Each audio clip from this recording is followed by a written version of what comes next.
How's it going, Monster Hunters and Monster Hunties? It's your boy Dak908, aka the Dig Dug himself, back once again with some more Monster Hunter Generations gameplay. And today we are going to be fighting the Iodrome. Like legit, it's like the letter I, the letter O, and then Drome. So it's like Iodrome or the owl. I don't know. Anyway, we're fighting another Drome. Drome with an M, not a drone with an N. Drones in the sky, that's different. I don't know the difference. I really don't. This is Monster Hunter logic, guys. Hands off. We got a badass here. Anyway, we have this guy. What's his name? What's his name? How do you spell it? Let's find out. Yeah, regardless. Anyway, professionalism's right out the window with this. I will say this. He is another drone, and he's really annoying. I think by far the most annoying drone. Why?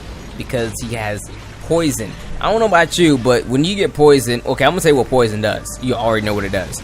Let's say you're fighting, then you get hit with the poison. Okay, you have two options. You can either stop what you're doing, run to a safe location, get rid of the poison, maybe take a potion because you know your red health is gone down a little bit, and then get back to the fray. Or you can say, I'm gonna suck it up, and you're gonna keep fighting. Cool. Let's say you do that. Well, now, if a monster just grazes your left arm, you lose much more damage than you would have before because your health is constantly ticking down. So having to worry about that and fight the guy at the same time is actually pretty frustrating. And on top of the fact he's a drone, they have small hitboxes because they're very skinny monsters.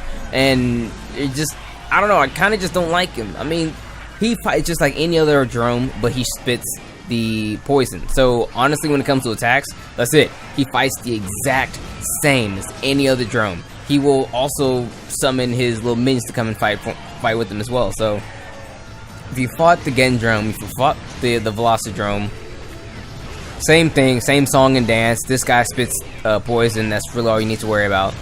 But anyway, let's get to the real meat and potatoes. We're getting ahead of ourselves here. I mean, I talked about the way he attacked before I even talked about any weaknesses or anything else. But anyway, let's talk about the weaknesses.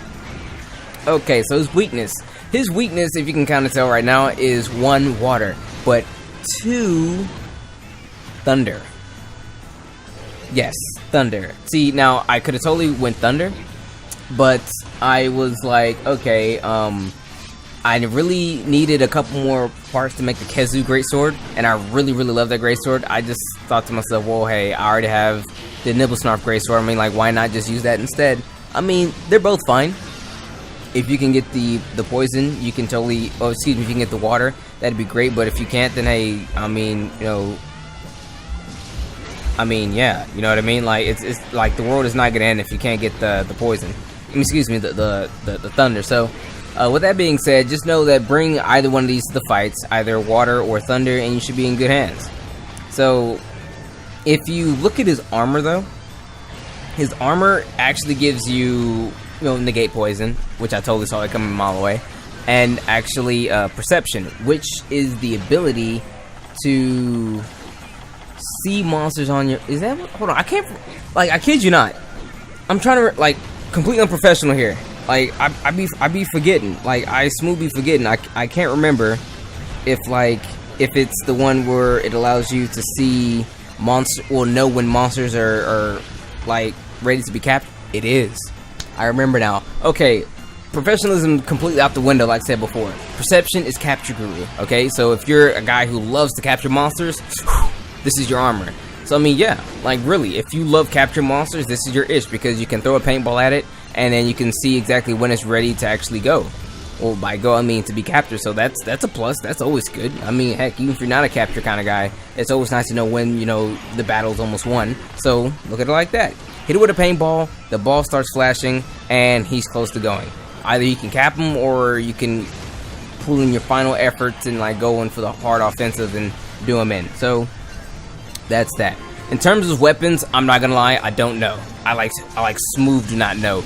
But I will say this, I've taken note that drones, whom of which used to be terrible when it comes to weaponry, are actually pretty decent this time around. So maybe, again, I should have done some research, guys. I apologize. I mean, I just don't like this guy. I don't care about him. And you really shouldn't either. But if he does have poison weapons, I'd assume that they're pretty decent as well. You can either fight between his weapons, the Gypceros weapons, the Raytheon's weapons, and the Chameleos weapons. That's a lot of poison. So I want to say, honestly, just whatever you can make at the time. Because I want to say both Gypceros and Iodrome's weapons will probably be kind of neck and neck. At the end of the day, Raytheon and Chameleos weapons will probably be the end game poison for you. So, I mean, that's what you got there. So, but suggested weapons, I totally recommend you use Greatsword for one. He does have a thin body, okay, a thin body. So maybe weapons that are a little bit more precise, like lances and whatnot, could be great for him as well. Now, I mean, I fought him with the hammer as well, just to, you know, double up on some parts and whatnot. I didn't have too much success with it, but then again, it's probably because I'm not a very good hammer user. So, I mean, the hammer, I want to say, if you're really nice, you should be good. If you're nice with any of your whatever weapon that you're good with, just use it, okay? But if you're just like, I want to use a weapon that just better suits fighting this monster, like I said, precision weapons, like lances, gun lances, great swords, maybe not the long sword, okay? Maybe not the long sword, but other than that, you should be good. But then again, like I said, if you're just real nice, if you're just godlike with whatever that you use, just run that. In terms of styles, I really wouldn't use aerial. I would totally run the depth, period, because he has the poison and you can dodge the poison, and he has a very, like, again, his body is skinny, hitbox is skinny, body is small. If you're jumping in the air and if he moves ever so slightly, you're gonna miss. So Bushido or Adept, whatever you want to call it, is what I would recommend totally. But with that being said, everyone, that's pretty much all I have for you in terms of this guy right here. I mean, he doesn't have a lot of health. He's not a very healthy monster. He's kind of free, alright, honestly. But, yo, still the poison could definitely be a factor. But everyone, with that being said, I forget. Oh, yeah, my outro. Yo, guys, it's been a long day. 8 commentaries in a row, okay? 8. I've never done this many commentaries before in my life. Like, straight up. I woke up this morning and just said, let's go Monster Hunter, let's get it. We're gonna completely do all of HR2 monsters. I thought there were only 6, but there was actually 8. And I was like, holy crap. So here we go. The last hunt for HR2. I know we gotta do the urgent, but I will do the urgent tomorrow because it's technically HR3. And there's quite a few monsters in HR3 if I'm not mistaken. Wait, this is HR3. Excuse me, HR4. I apologize. There's quite a few monsters in HR4, but here we are. Anyway, guys, it's been your boy Dak908, aka the Dig Dug himself. Thank you all for watching and putting up with all my videos today. I apologize if I'm spamming these videos to you guys, but I just want to knock all of these videos out. You'll thank me later, I'm sure. Regardless, though, it's been your boy, and as always, may the desire sensor forever be in your favor.